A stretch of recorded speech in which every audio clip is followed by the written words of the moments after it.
¿Cuál es el estado de gracia del creyente? Hermano Víctor, ¿cuál es el estado de gracia del creyente? Haber sido salvo por gracia. El estado de gracia del creyente. Lo hemos mencionado un poquito más específico, tiene que ver un poco, pero lo hemos dicho más específico. A ver, hermana Silvia, el estado de gracia del creyente. Por gracia somos salvos. El estado de gracia del creyente, hermano Cerón. Blanca. Santificados. Regenerados. Redimido. Regenerados. Regenerados. Santificados. Justificados y santificados. Regenerados, justificados y santificados. Pareciera que la pregunta es muy, o sea, que no tiene demasiada importancia, pero créanme que cuando después de 9 años de ministerio en El Salvador, lo van a uno a ordenar para el santo ministerio, porque tiene uno que haber estado 9 años ininterrumpido y haber demostrado respaldo de Dios en esos 9 años, para ser elevado a la posición de ministro ordenado. Es decir, yo diría 4 categorías. La primera categoría es un obrero local. Un obrero local es el que predica dentro de la iglesia, atiende un campo blanco. Y luego, cuando ya uno inicia en el ministerio, a los 2 años de ser pastor, es decir, uno es obrero local, pero los 2 años de ser pastor, a uno le dan la primera credencial, que es una credencial de exhortador. Es la credencial más baja, donde uno no puede bautizar, uno no puede casar, uno no puede celebrar la Santa Cena, es decir, tiene muchas limitaciones el pastor exhortador. Esto no tiene nada que ver con la clase. Después que han transcurrido otros 3 años, es decir, que uno ya lleva 5 años en el ministerio, lo elevan a uno a la posición de ministro licenciado. Ya el ministro licenciado sí, ya puede oficiar la Santa Cena en su iglesia con la autorización del presbítero de la zona, del distrito, puede bautizar, puede casar. Es decir, ya lleva 5 años de ministerio. Pero claro, todo ministro allá aspira a la ordenación, a ser ordenado, a ser ungido por el presbiterio, y para eso tienen que haber transcurrido 9 años de ministerio ininterrumpido, con una plena evidencia de que ese hombre es respaldado por Dios. Entonces, conmigo hubo una situación que a mí me querían ordenar a los 7, 8 años, que había un amigo mío que hasta me di cuenta que decía, no tiene tiempo todavía, el hombre tiene ministerio, tiene respaldo, pero no tiene tiempo. Y me vinieron a ordenar entre los 8 y los 9 años al santo ministerio. Pero lo que quiero decir es que cuando uno va a ser ordenado al santo ministerio, a uno le hacen un examen. Creo que son aproximadamente 300 preguntas. Tiene uno, me parece que son 4 horas para contestar el examen, 4 horas. O sea, no solamente es que el presbiterio diga, ok, ya el hermano Iván ya está listo para ser ordenado al ministerio. No, tiene uno que pasar por un examen. Un examen de historia de la Biblia, tiene que ver, inclusive entra preguntas de homilética, de hermenéutica, historia de la iglesia, misionología,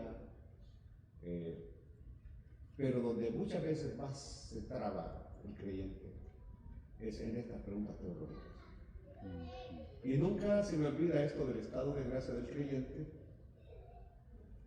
porque yo todavía no había graduado todavía, me faltaba 1 año para graduarme. Cuando a mí me pusieron como maestro de teología, que primero segundo y tercer año. El hermano Abel de la Cruz tenía que haber salido de emergencia para Estados Unidos. Los guerrilleros lo querían matar. Y yo era un alumno todavía cuando me elegí como maestro de teología. Lo insólito es que graduó en 5 años, porque no hice los 6 años, porque en un año hice 2 años. En un año hice 2 años. En medio año, 6 meses en San Miguel y 6 meses en San Salvador, y gradué a los 5 años del instituto. Entonces, muchos compañeros míos iban al 5.º año cuando yo ya había graduado. Entonces, y ahí estuvo la situación cuando el hermano Jeremías Bolaño me pone como maestro de ellos de teología, de mis compañeros. Y eso fue terrible para ellos, es decir, bueno, algunos eran mis compañeros y otros eran, bueno, Armando Escobar, al de Pentecostés, al que ha venido con nosotros, fue mi alumno Armando. Y él fue el que fue con el pito y la tambora. Digamos, están haciendo una revuelta que no te quieren de maestro, porque te ven muy joven, te ven que no tienes la experiencia. Y dije, bueno, yo voy y le digo, porque me están enviando, yo en el que quiera. Y llamaron al director, a mi hermano Jeremías Bolaños, y le dijeron, hermano, y hermano, yo no estuve presente en la reunión, pero el hermano Jeremías le dijo, ¿sabe qué? Escuchen, lo han visto como alumno, ahora véanlo como maestro. Y después de que lo escuchen, si les parece, se queda como maestro. Y ellos aceptaron. Y claro, a mí el hermano Jeremías no me dijo absolutamente nada de lo que estaba pasando, pero Armando sí me dijo, te quieren. O sea, te quieren como amigo, pero como maestro, no. Y yo me recuerdo que la primera clase nunca me olvida, porque ya le pedí perdón a Dios por eso, porque fue orgullo, barato mío. Me tocaba darles la materia de soteriología, la doctrina de la salvación, 5.º año. Y preparé una clase, un compendio de la salvación. Inclusive inicié, tenía libros que nadie más tenía, como la teología, los tomos de Schaeffer, Berkhoff, tenía unos tomos de teología buenísimos, Calvino, no digamos Arminio, que era el que nosotros estudiábamos. El detalle está que preparé un compendio de la doctrina de la salvación, comenzando desde antes de la fundación del mundo. Le dije, la salvación vista desde antes de la fundación del mundo.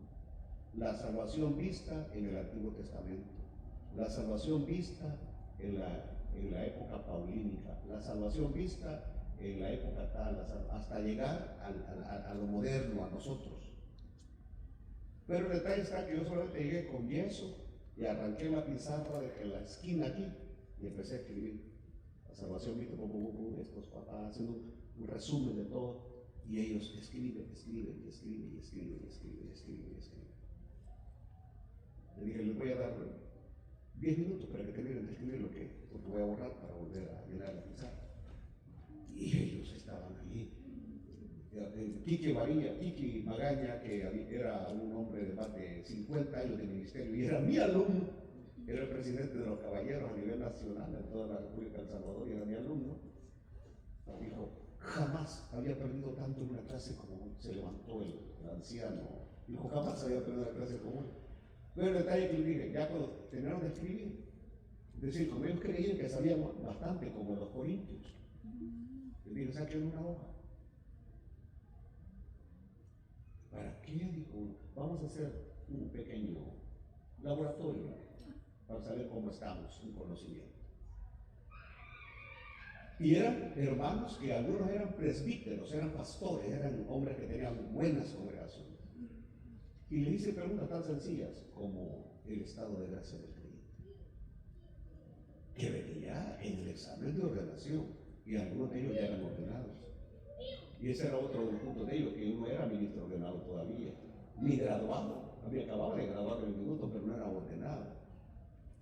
Y les puse que los libros de la Biblia en su orden, que me pusieran cuántos capítulos tenía la Biblia, porque esas preguntas vienen en el examen de la oración. ¿Cuántos capítulos tiene la Biblia? ¿Cuántos versículos tiene la Biblia? ¿Cuántos capítulos tiene el libro de los Hechos? ¿Cuántos capítulos tiene Hebreos? ¿Cuántos capítulos tiene Mateo? Es decir, al azar, vienen preguntándole cuántos capítulos tiene. Se supone que un hombre ministro lee la Biblia todos los días, está en contacto con la Biblia todos los días. Hicieron el examen, los que se creían muy inteligentes. El siguiente día tengo las respuestas y solo 2 habían pasado el examen. De los 40 y algo de alumnos, solamente 2. Y quizás como que el hermano Jeremías se dio cuenta de lo que yo había hecho, quizás no sé a quién llegó. Pero llega, ¿me permite, hermano Pineda? Me dijo, ¿puede salir un ratito de la clase? Sí, claro, salí de la clase. Ya le dijo, ¿lo quieren o no lo quieren? Por unanimidad, sí, lo queremos. Lo queremos. O sea, se dieron cuenta que ellos creían que sabían y no sabían. ¿Por qué vengo a esto? Esto del estado de gracia del creyente, yo ya se lo mencioné no menos de 4 veces. Y ya es hora que esto debemos de manejarlo. Por eso es que los testigos de Jehová los hacen pedazos muchas veces, porque es decir, no retenemos lo que se nos enseña. Espero que a partir de hoy nunca se les olvide cuál es nuestro estado: regenerados, justificados y santificados. Regenerados, justificados y santificados. La regeneración es algo que se da así, nacer de nuevo, nacemos de nuevo, en un instante, en un segundo. ¿Por medio de qué? Por la palabra, la sangre y el espíritu. Por la palabra, la sangre y el espíritu.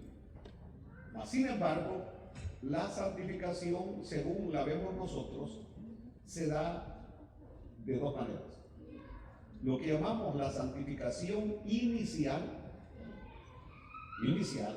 porque en el momento que somos justificados en el cielo, somos santificados aquí en la tierra por el Espíritu y por la palabra que el Espíritu tomó. En el momento que aceptamos a Cristo, somos santificados. Queriendo decir que ya desde ese momento nosotros estamos, escuchen, listos para entrar al cielo. Que si después de haber aceptado a Cristo salimos y pum, saliendo ahí nos da un patatús y caemos, vamos para el cielo. Una bala perdida nos cae, pum, vamos para el cielo, porque ya fuimos regenerados. Es decir, ya nacimos, regeneración y nuevo nacimiento es lo mismo. Regeneración y nuevo nacimiento es lo mismo. Ya fuimos regenerados, ya fuimos justificados en el cielo, es decir, el acta que nos era contraria, pum, fue deshecha todo nuestro pecado. Y fuimos santificados por el Espíritu. Escuchen bien, esta parte es interesante también. Desde el momento que nosotros aceptamos a Cristo, el Espíritu Santo viene a nosotros. El Espíritu Santo viene a nosotros. Es decir, es un error, y prácticamente es un error de nuestra línea pentecostal creer que hasta que somos bautizados con el Espíritu Santo, el Espíritu viene a nosotros. Eso no es bíblico. No es bíblico porque la Biblia habla de las arras del Espíritu, las primicias del Espíritu. Entonces, una cosa es tener el Espíritu Santo y otra cosa es ser lleno del Espíritu Santo. Son 2 cosas diferentes. Nosotros tenemos el Espíritu Santo, pero cuando somos bautizados tenemos la llenura del Espíritu Santo. Si no, de otra manera no fuéramos salvos, no fuéramos hijos de Dios. Si el Espíritu no viniera en ese momento a nosotros, ¿quién quedaría reinando siempre ahí en el corazón nuestro? El enemigo. El enemigo. Entonces, así que desde que aceptamos a Cristo, el Espíritu Santo viene a nosotros. Pero cuando somos bautizados, somos llenos del Espíritu Santo. Y esto de ser llenos del Espíritu Santo no es only one time, una sola vez. No, de acuerdo al libro de los Hechos dice que y volvieron a ser llenos del Espíritu Santo. ¿Saben cómo es eso? Usted echa gasolina a su tanque y ese tanque de gasolina, con el uso, ¿qué va a pasar? Va a ir para abajo, va a ir para abajo. Usted va a necesitar ir de nuevo ¿a dónde? A la gasolinera. ¿A qué? A llenar de nuevo el tanque de gasolina porque el tanque ha bajado su nivel. De igual manera, hay creyentes que viven de experiencias pasadas, recordándose que hace años yo oraba por los enfermos y los enfermos sanaban. Hace años yo danzaba en el Espíritu, hace años Yo ayunaba 2 veces por semana, hace años, leía todos los días la Biblia. Eso es irrelevante. Y debería recordarte lo que hacía hace años y lo que hace hoy. Lo que usted hace hoy. Bueno, entonces estamos en la tercera clase de la santificación del estado de gracia del creyente. Y decíamos que la santificación es inicial y luego, después de que aceptamos al Señor y somos santificados inicialmente, entramos en lo que se llama la santificación progresiva. Progresiva. Progresiva. Y de eso es lo que vamos a hablar hoy. La santificación progresiva. Romanos, capítulo 8, versículo 8, dice Pablo, y si morimos con Cristo, creemos que también viviremos con Él. Estamos en el capítulo 6, versículo 8 de Romanos. Y si morimos con Cristo, creemos que también viviremos con Él. Sabiendo que Cristo, habiendo resucitado de los muertos, ya no muere. La muerte no se enseñorea más de Él, porque en cuanto murió, al pecado murió una vez por todas, mas en cuanto vive, para Dios vive. Así también vosotros, consideraos muertos al pecado, pero vivos para Dios en Cristo Jesús, Señor nuestro. No reine pues el pecado en vuestro cuerpo mortal, de modo que lo obedezcáis en sus concupiscencias, ni tampoco presentéis vuestros miembros al pecado como instrumentos de iniquidad, sino presentaos vosotros mismos a Dios como vivos de entre los muertos, y vuestros miembros a Dios como instrumentos de justicia. Porque el pecado no se enseñoreará de vosotros, pues no estáis bajo la ley. Ahí hay otro rollo que ahí no nos vamos a meter. No nos vamos a meter, porque si nos metemos ahí no salimos. Dice, porque el pecado no se enseñoreará de vosotros, pues no estáis bajo la ley, sino bajo la gracia. Imagínense lo terrible de aquella gente que quiere vivir en la ley, ¿verdad? Dice que cuando vive la ley, el pecado se enseñorea de ellos. Muy bien. Hemos hablado que el creyente está muerto al pecado. Eso fue la clase que estuvimos tocando. El creyente está muerto al pecado. El creyente está muerto al pecado. Y por eso quizás la primera pregunta que surge ahí es, imaginémonos a un muerto y con una invitación al pecado. Es decir, un muerto, el muerto, y está sonando la música de Carmen se me perdió la cadenita. ¿Qué pasa con ese muerto? No, ¿Le llama la atención bailar? ¿Ah? Imaginémonos que hermano Adán es un hombre, nosotros somos hombres, y a ese muerto pasa una modelo ahí con minifaldas, bien hecha la mujer. ¿Qué efecto produce en ese muerto? Nada. Nada. Nada. Imaginémonos que a ese muerto lo insultan. ¿Qué hace ese muerto cuando lo están insultando? Nada. ¿Por qué me sentí así? Es más, le pegan su pata cachetada. ¡Fra! ¿Y qué hace el muerto? Nada. Le roban los dientes de oro con que lo enterraron. ¿Y qué hace el muerto? Nada.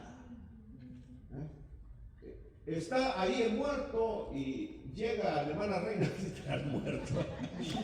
Y entonces ve que alguien le está tirando los ojos, le está tirando la está viendo a la hermana Reina. ¿Y el muerto qué hace? ¿Siente celos el muerto?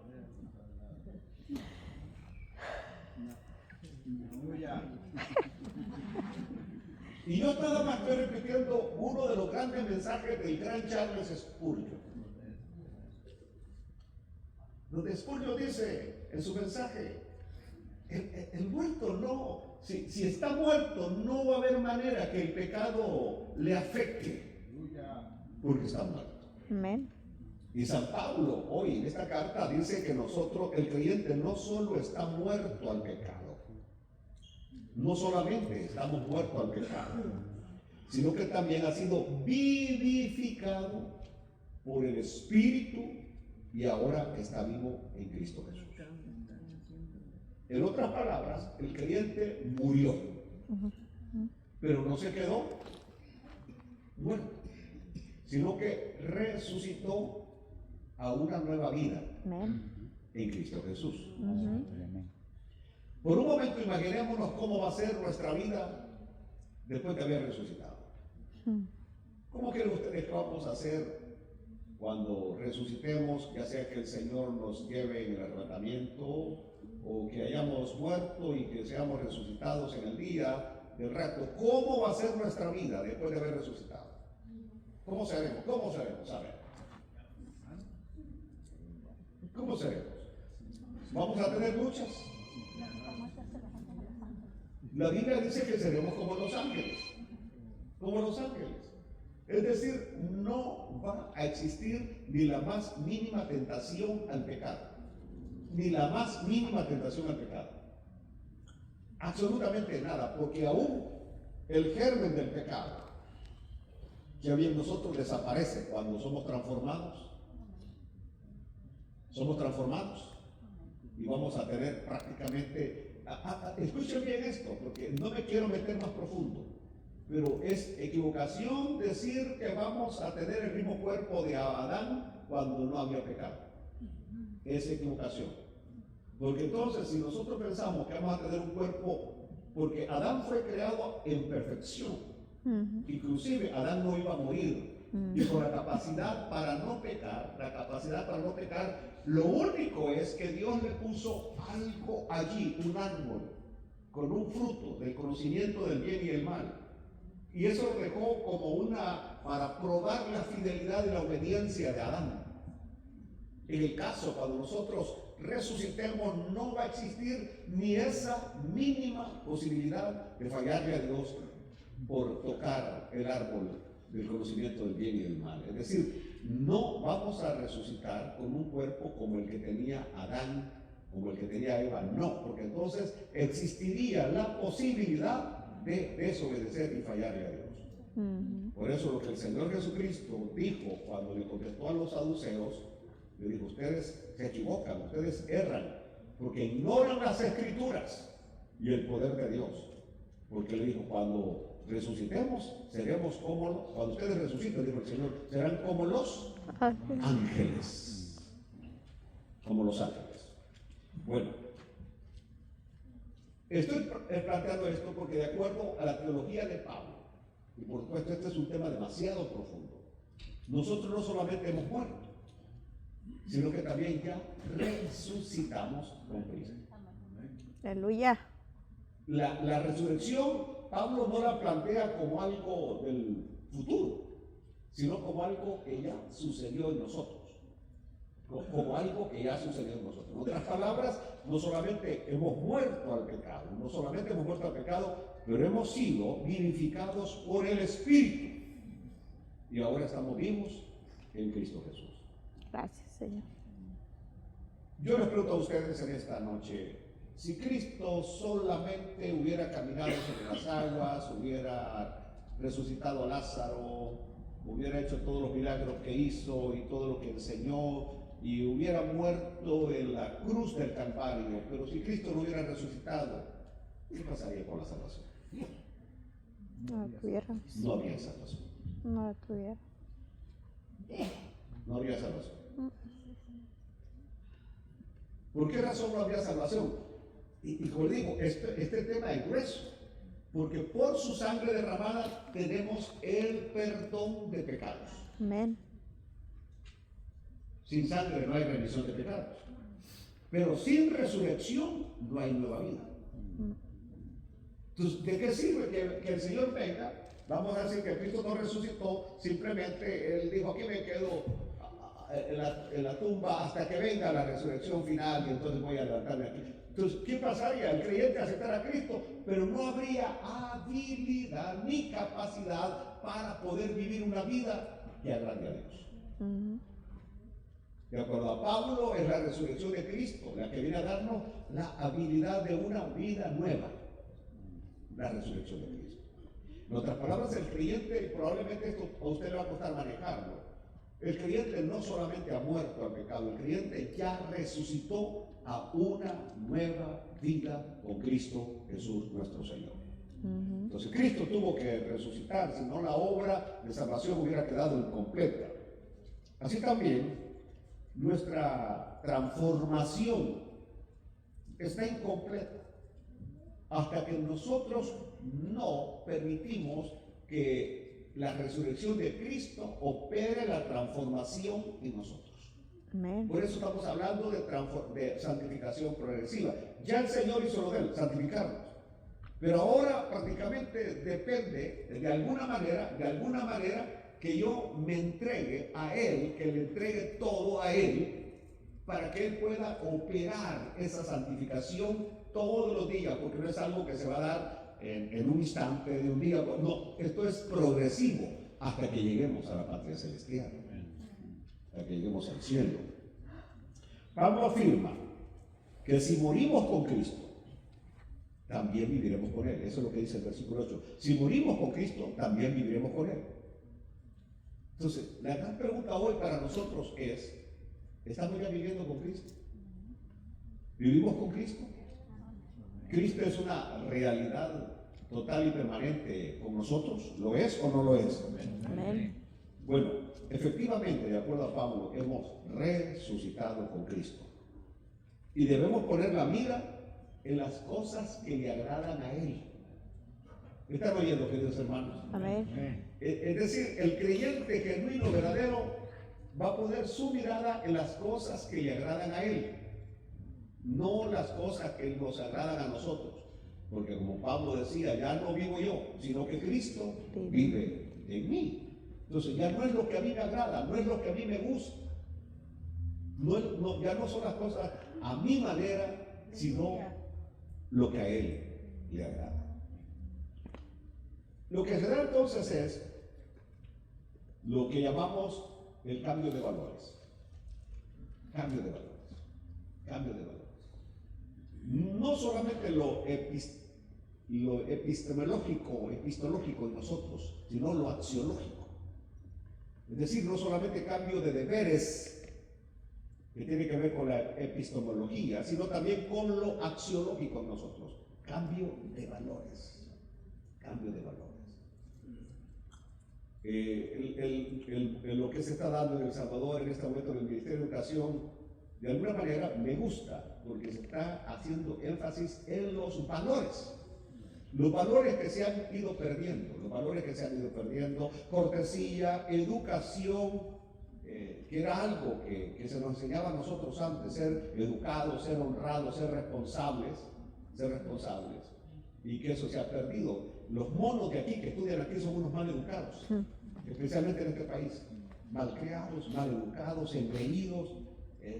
Ven a un viejito, se lo pasan llevando, es decir, no es los valores, y es algo que en la iglesia también nosotros debemos inculcar, los valores. No importa que los demás sean así, pero nuestros hijos, los que vienen, tienen que cultivar valores. Amén. Hablemos un poco del poder de la resurrección. Nuestra muerte al pecado no puede llevarse a cabo, nuestra muerte al pecado no puede llevarse a cabo sin que seamos vivificados por la poderosa resurrección de Cristo. ¿Entienden ustedes que no hay manera de vivir una vida libre de pecado si la resurrección de Cristo no opera en nosotros? Yo creo que ahí es donde está el gran problema de una gran cantidad de creyentes que son salvos, pero que viven una vida de derrota, que el enemigo los hace anicos, el pecado los demana a cada momento, a cada rato, porque no permiten que la resurrección de Cristo esté operando en ellos. Entonces, como pastor, 44 años de ser pastor, yo tengo hermanos que tienen luchas con pornografía, que el teléfono, es decir, como que creo que deberían quebrarlo, porque en sus manos es una invitación a estar viendo lo que no deben ver, ir a donde no deben ir, escuchar lo que no deben escuchar. El mensaje que prediqué, no sé si ayer en la mañana o en la tarde, cuando hablé de música, tuvo que ver porque llegué a la casa de X personas y estaba con unas canciones que no me vuelvo a enamorar. ¿Cómo que dice? ¿Cómo? Totalmente, ¿para qué? Entonces, y ahí estaba, y llego yo, y yo me hice el pájaro picó picón, el pájaro picó picón para que iba, porque estaba, y me quedé, y como que no se percató que el pastor Pineda, que soy yo, había llegado. Él seguía con su teléfono y sus rancheras. Y por último, ya cuando vi que no se percataba, que le digo, ¿qué pasó? Le digo, ¿y esa música? No creo que eso me dañe. Esa fue la respuesta. No creo que eso me dañe, pastor. Exacto, no creo que lo dañe, porque si no, de esa manera tendríamos que andar los oídos cerrados, porque escuchamos música por todas partes. Dios mío, hay música por todos lados. Pero en su casa, ¿en qué lo edifica? Bueno, porque me hace evocar algunas historias. Me acuerdo allá en Tangamandapio. Entonces, es decir, entonces volvemos a lo mismo. La música lo traslada a uno a ciertas situaciones que pasó uno en la vida. Entonces se enamoró un pobre bardo de la chica de la sociedad. Entonces lo traslada a uno a esas épocas. Entonces la pregunta, lo que Pablo decía, es decir, todo me es lícito, pero no todo me conviene, pero no todo me edifica. ¿En qué me edifica? Me pongo a ver una telenovela, El Corazón Salvaje, ¿en qué me edifica? ¿Entendió? Es decir, no es que te vas a ir al infierno. Perdónenme los legalistas, pero no creo que usted se vaya al infierno por ver una telenovela. Pero la gran pregunta es, ¿en qué lo edifica? Yo ya pasé de esa etapa que yo condenaba, que si usted veía una novela así era el infierno. Ya no quiero condenar, porque no soy Dios para condenar. Pero más bien la pregunta mía es, ¿en qué lo edifica? ¿Entendió? ¿En qué lo edifica? Ahorita andan comprando su botita de rompope. Mi abuela siempre para este tiempo compraba una botita de rompope. ¿En qué lo edifica?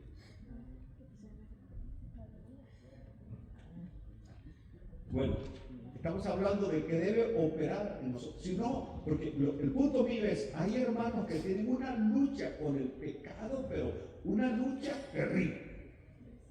Terrible. No vamos a hablar de casos, pero con unas luchas, y que vienen una vez con el mismo problema, regresan a la semana con el mismo problema, regresan a los 3 meses con el mismo problema, regresan a los 2 años y siguen con el mismo problema. Entonces, ¿qué es lo que ha pasado? No han permitido que el poder de la resurrección del Señor opere en ellos. Entonces, prácticamente no han muerto al pecado. El Señor los perdonó, pero no han muerto al pecado. Porque no han dejado que el poder de la resurrección del Señor opere en ellos. Observen ustedes que nuestra unión con Cristo, en la semejanza de su muerte, tendrá por resultado nuestra unión con Él en la de su resurrección. Es decir, estamos hablando que yo estoy unido con Él. Cuando Cristo muere, muero con Él. Pero cuando Cristo resucita, resucito con Él. Esa es la teología de Pablo, que morimos con Cristo y resucitamos con Cristo. Sí, Señor, amén, hermano. Esa es la teología de Pablo. Amén, hermano, así es. Y entonces, ¿qué es lo que sucede muchas veces? Nosotros acercamos a Cristo, pero ni morimos con Cristo, ni resucitamos con Cristo. Nos quedamos nada más como en el primer peldaño de la escalera y con una lucha para vivir la vida. Lo que estoy diciendo es que vivir la vida cristiana no sería nada difícil si nosotros dejáramos que operara la resurrección del Señor en nosotros. Sería súper fácil vivir la vida cristiana, porque con solo pensar, ya morí, yo ya morí en Cristo, ya morí, es decir, y ya resucité con el Señor. En otras palabras, tengo que empezar ya a vivir, a acomodarme, a vivir la vida que voy a vivir en el cielo. Aleluya.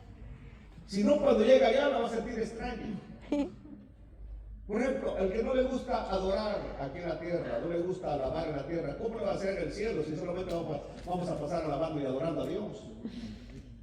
Al que le aburre venir a la iglesia, imagine usted allá y que allá toda la eternidad en la presencia del Señor. Alguien me dijo, ¿va a ser aburrido eso? No, te equivocas.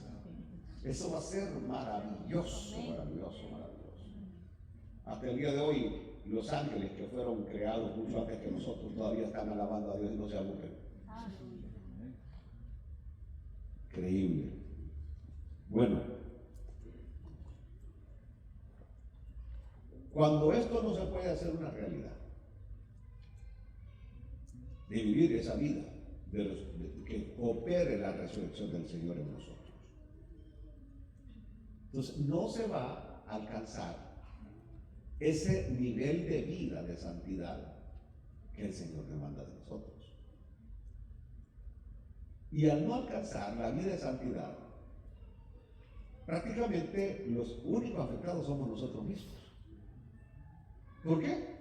Porque no vamos a tener el gozo de la salvación. Por ejemplo, cuando David tuvo su situación con Betsabé, ¿qué fue lo que perdió? ¿Qué fue lo que perdió David? ¿La salvación o el gozo de la salvación? El gozo.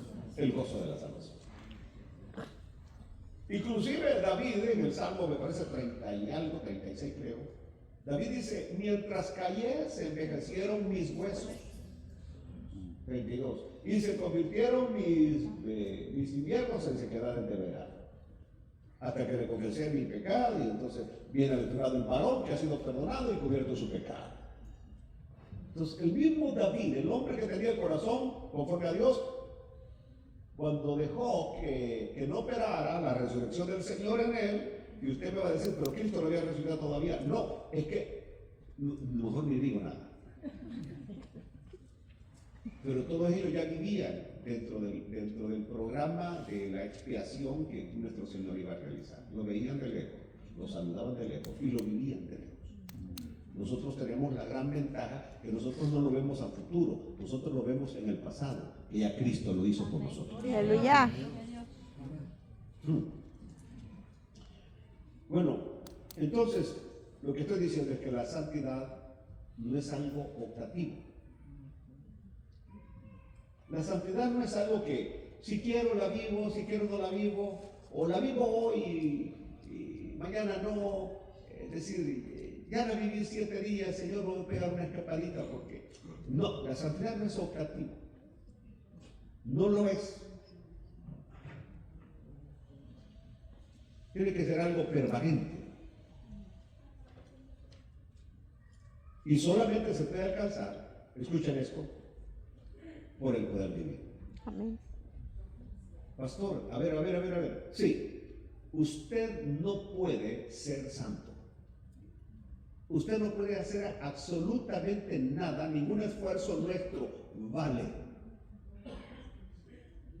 para alcanzar la santidad. Es algo que solo se alcanza con el poder divino. Observen ustedes que muchos creyentes caen en la trampa de creer que pueden dejar sus hábitos pecaminosos. Es probable que usted pasó por esa experiencia, que usted quiso dejar sus hábitos pecaminosos por usted mismo. Y mi pregunta es, ¿lo logró? ¿Logró? ¿Logró un pequeño cambio? ¿Cambiar el animal que usted era? poquito. Fíjense ustedes que en mi poco conocimiento de psicología que tengo, uno como estudioso de la conducta humana, uno sabe que la psicología solamente es una pequeña curita, así como eso que se le pone, pero que no cura para nada.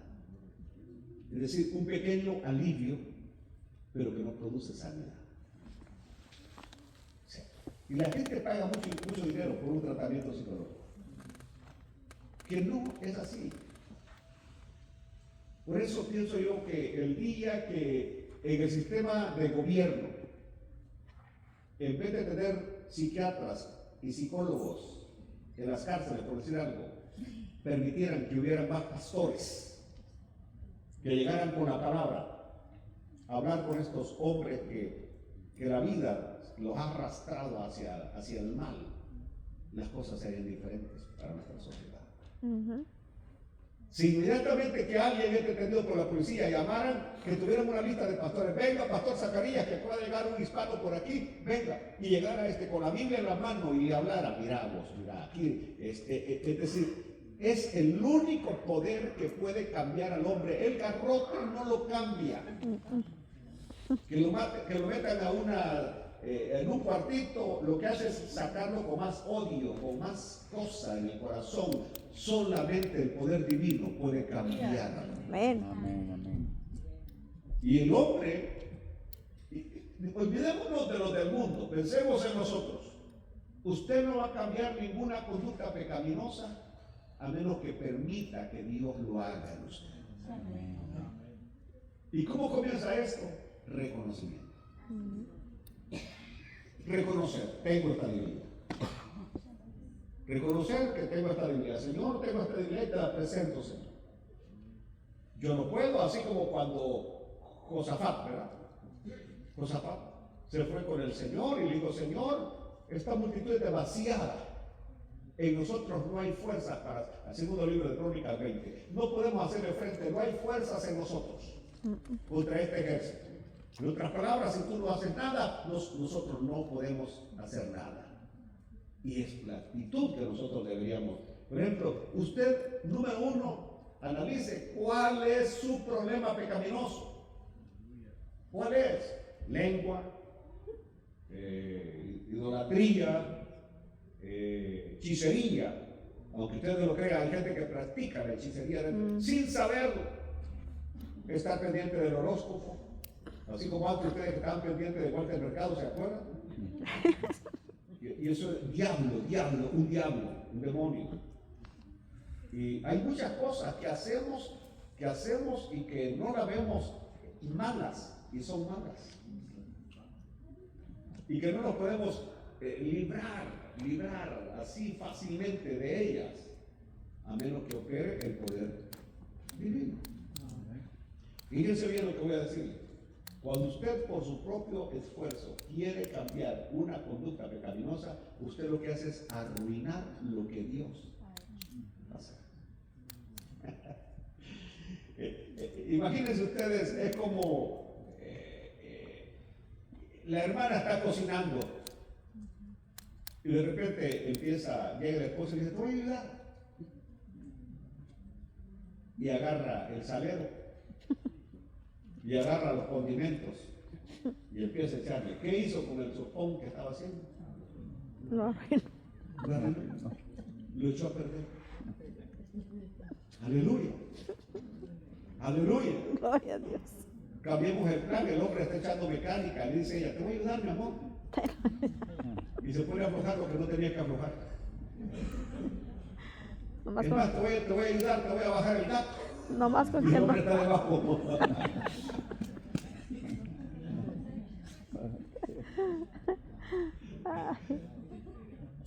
Aleluya.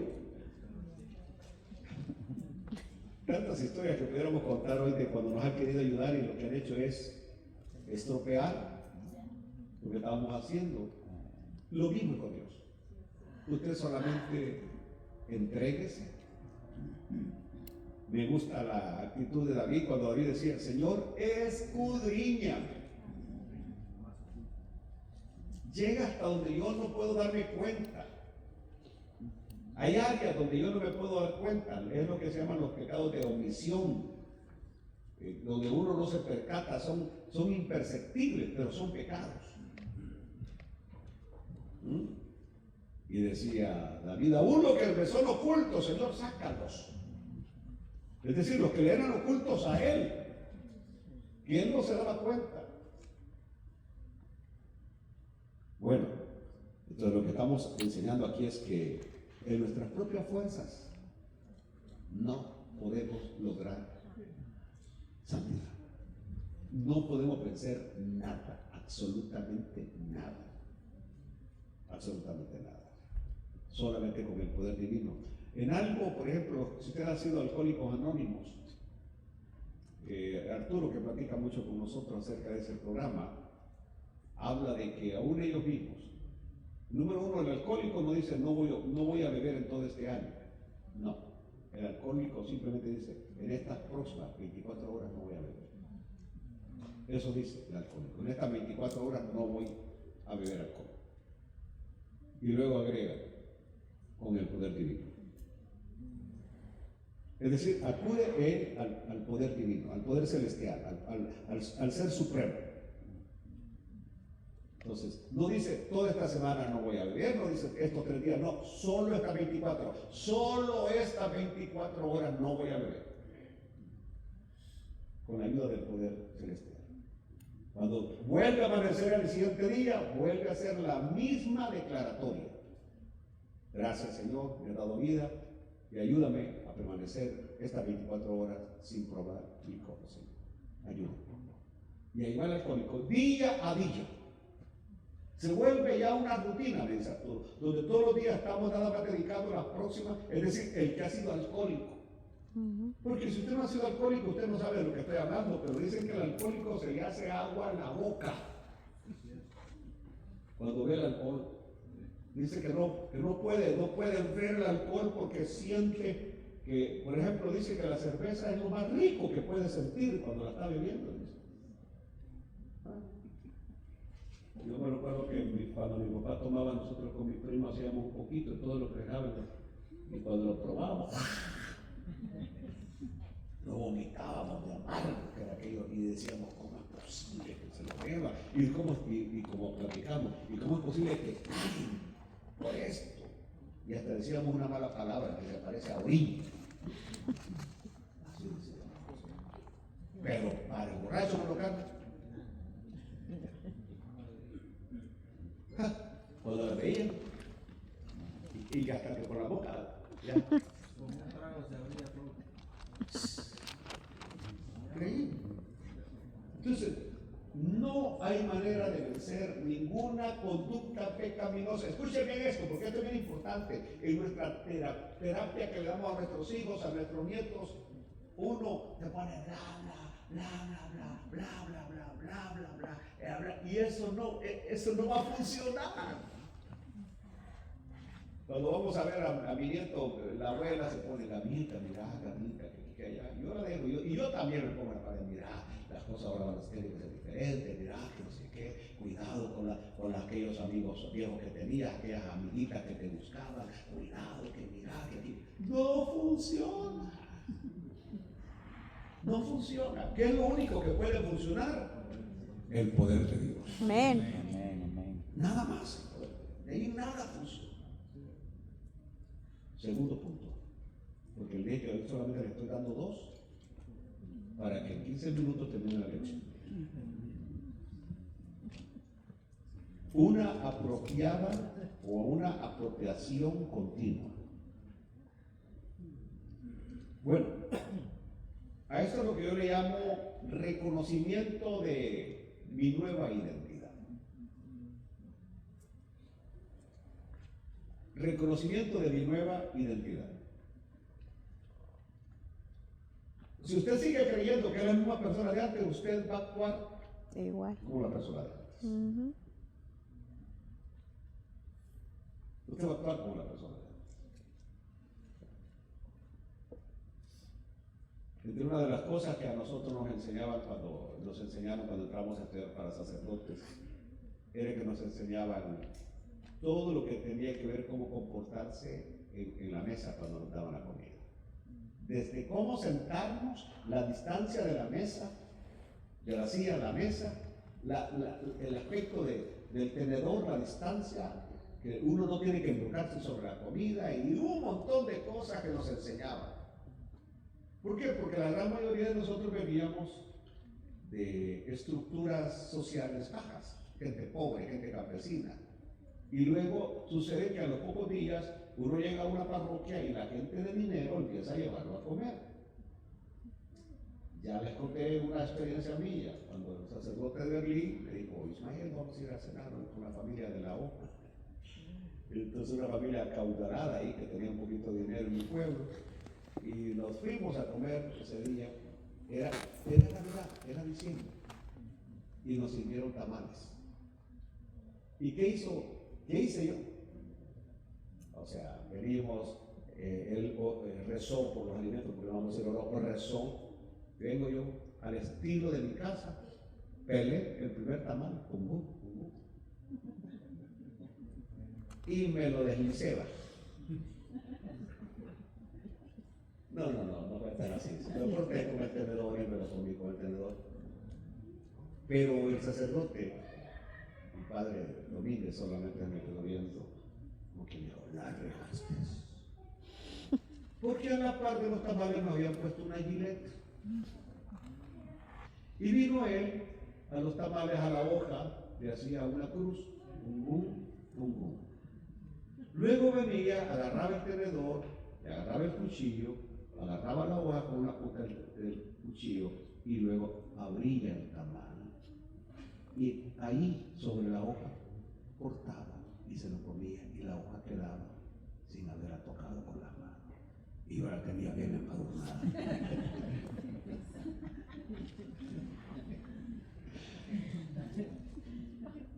Por eso, allá en El Salvador había un presidente que pasó la historia con, bueno, en El Salvador han habido dos presidentes que han sido, la palabra que ya usamos, topados, es decir, bien campesinotes, bien. Uno fue el coronel Molina y el otro fue el presidente Sánchez Serén, el que hablaba todo al revés. Pero del coronel Molina se dice que una vez vino a los Estados Unidos y dijeron, lo bajaron por la alfombra roja y llega uno de los de aquí de Estados Unidos y dice, señor presidente, le informo que en este momento el presidente no lo puede recibir porque está enojado. Dice, ¿por qué está enojado conmigo? Le he hecho nada. Entonces, era uno de los chistes que le hacíamos al coronel Molina. Pero lo otro que le hacían, que dice que al fin lo recibe el presidente de los Estados Unidos, van a comer juntos. Y le dice su asesor, y el señor presidente, para que no vaya a quedar mal, simplemente haga lo que él haga. Porque como cuando uno va a comer en esos lugares le ponen como unas 4 o 5 tazas, un montón de platos pequeños de todo tamaño, y uno no haya ni por dónde comenzar. A mí me pasaba. Entonces, le digo, haga lo que va haciendo el presidente. Así que vino el presidente, le dio vuelta, es decir, le llevan a uno en un vaso, le ponen un limón, y ese es para lavarse las manos. El que no sabe lo que hace Tomás. Entonces, y todo iba bien, le daba vuelta a un plato, le daba vuelta al plato, le daba vuelta a una taza, se servía, todo iba perfectamente bien. Hasta que de repente vino el presidente de los Estados Unidos, agarró un depósito y le echó leche. Y dijo, siguiendo la rutina, y le puso leche. Y vino el presidente de los Estados Unidos, empezó a partir pan dentro de la taza, pedacitos de pan. Y vino él y empezó a partir pan también siguiendo lo que estaba haciendo. Entonces vino el presidente de Estados Unidos sobre el gatito que tenía la pan. Y no tenía nada. Entonces estábamos hablando de reconocer mi identidad. ¿Entendió? Por ejemplo, antes usted, ¿cómo andaba usted? Se quitaba la camisa, ¿cierto? Después ustedes cuando íbamos a jugar pelota, nos quitábamos la camisa. Allá íbamos. Porque esa era nuestra identidad. Yo Si estoy en casa y uno de ustedes llega, yo no puedo recibirlo si estoy sin camiseta, yo no puedo recibirlo. Si ustedes llegan y me digo, permítanme, ahorita lo recibo, déjenme, me voy a vestir, porque no lo voy a recibir así como ando vestido en casa. No, estamos hablando de nueva identidad, nueva identidad. Entonces hay muchas cosas que han cambiado en nosotros. Y aunque yo sé que la resurrección del cuerpo es algo futuro, eso es cierto, mas sin embargo lo que estoy haciendo énfasis es que yo tengo que empezar a vivir desde ya, como que si ya estuviera viviendo en el futuro. Ese es el punto. Es empezar a vivir como que ya estoy viviendo en el futuro. Entonces, el poder de la resurrección es nuestro hoy. Es nuestro hoy, no nuestro mañana, es nuestro hoy. Mientras procuramos una vida santa. Si es que usted quiere vivir una vida santa. Somos llamados a vivir como si la resurrección del cuerpo ya hubiera ocurrido. Ese es el punto de Pablo, que nos invita a vivir como que si ya hubiéramos resucitado. Ojalá que lo haya entendido. Bueno, ahora, esta nueva identidad, cuando yo ya sé lo que soy, sé lo que soy en el Señor, lo que el Señor ha hecho en mí, el valor que tengo. Ustedes han visto, por ejemplo, el carácter y la personalidad del hijo del presidente Donald Trump. Ayer estaba viendo un reportaje de ese muchacho que mide 2 metros. 2 metros de estatura.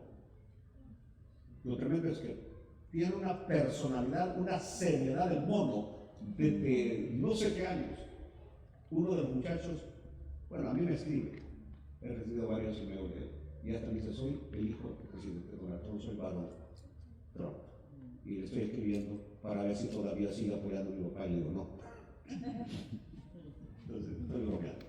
Pero lo que estoy diciendo es que el muchachito, sabiendo quién es el hijo del presidente de los Estados Unidos, cómo camina, cómo se comporta, cómo se viste, ¿ah? Es decir, actúa de acuerdo a su identidad, a su identidad. Ahora, ¿nosotros qué somos? ¿Qué somos nosotros? Hijos del Rey. ¿Qué somos nosotros? En primer lugar, somos hijos de Dios. Esa es mi identidad, somos hijos de Dios.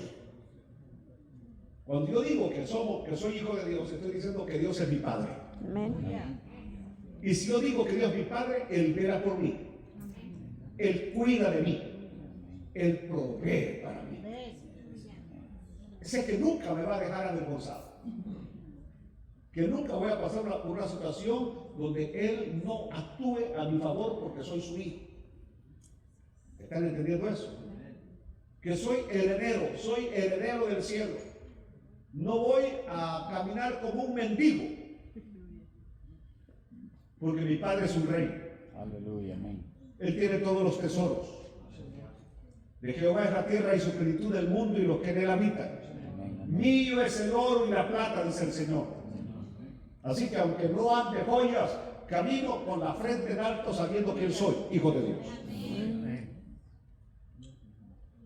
No ando ahí todo. No. Les conté la experiencia del sábado pasado. Yo no sé lo que es un ticket de policía prácticamente, ni que me detengan. Pero el sábado, increíblemente, me detuvo un policía en el camino de Houston para acá. Y sin hacerle larga la historia, digo, su licencia. Venía 86. No, y le dije, si usted lo dice, no lo voy a contradecir. Yo sabía que venía 78. Venía 3 millas arriba de lo que tenía que venir porque venía rebasando a un camión.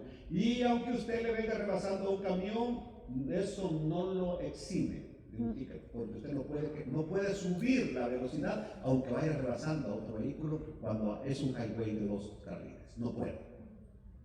No puede rebasar el límite de velocidad, de acuerdo a lo que sé de transporte, el límite de transporte. Así que venía 3 millas, estaba consciente. Atrás de mí venía un BM que venía pegado a mí. Así que cuando él pone en las luces, yo no sé si lo está deteniendo a él, a mí, pero yo me detengo. Llegó donde el moreno, que venía el BM, tocó y luego me dijo su licencia, ¿cómo no? Se me quedó viendo, ahorita regreso. Me dijo, me parece que su aseguranza no aparece, el vehículo asegurado, no, yo, está asegurado. Se me quedó viendo, le escribió su comando de ticket al morenito que venía bien atrás, llegó conmigo y me dijo, increíble, usted nunca ha tenido un ticket, que le vaya bien. Gracias. Hasta Doraliza se quedó, porque esperaba, hoy sí le van a poner un ticket. Hoy sí, la. Y hasta Doraliza como que se me quedó viendo y como que dijo, ¿y usted de qué planeta es? Que Dios mío, es decir, como es la identidad. Bajar el vidrio, mantener la seguridad, el aplomo. Y nada que me puse como el Alejandro Rubio. Quebrántalo. No como la cosa. Hablándalo. Ablándalo,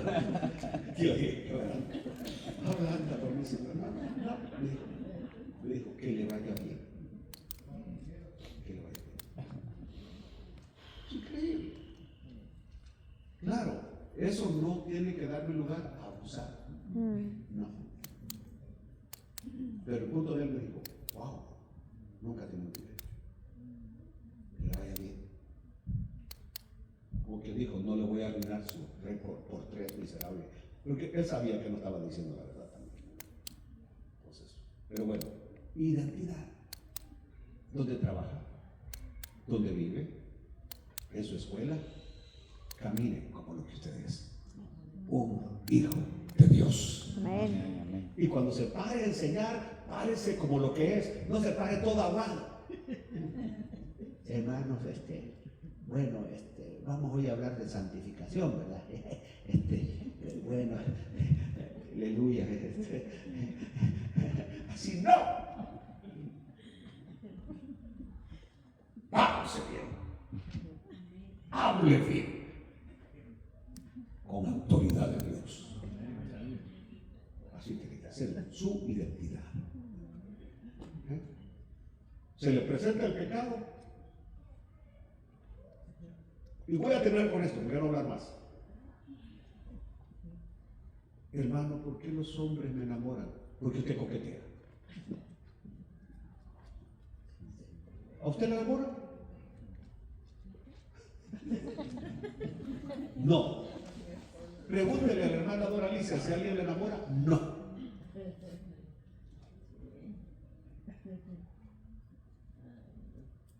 ¿Verdad que nadie le enamora? ¿Y a ti? Tampoco. Entonces, ¿por qué le enamoran a usted?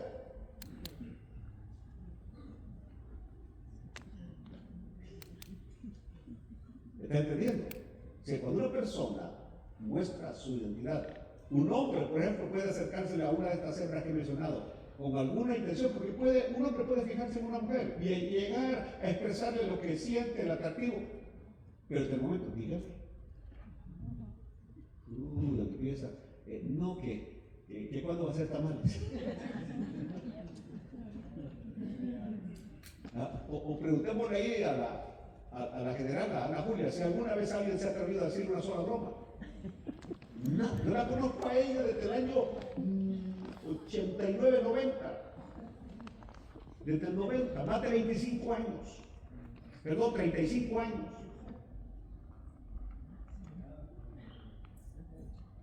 Siempre la han respetado. ¿Y a usted?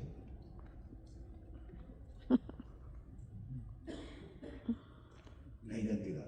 ¿Quién soy?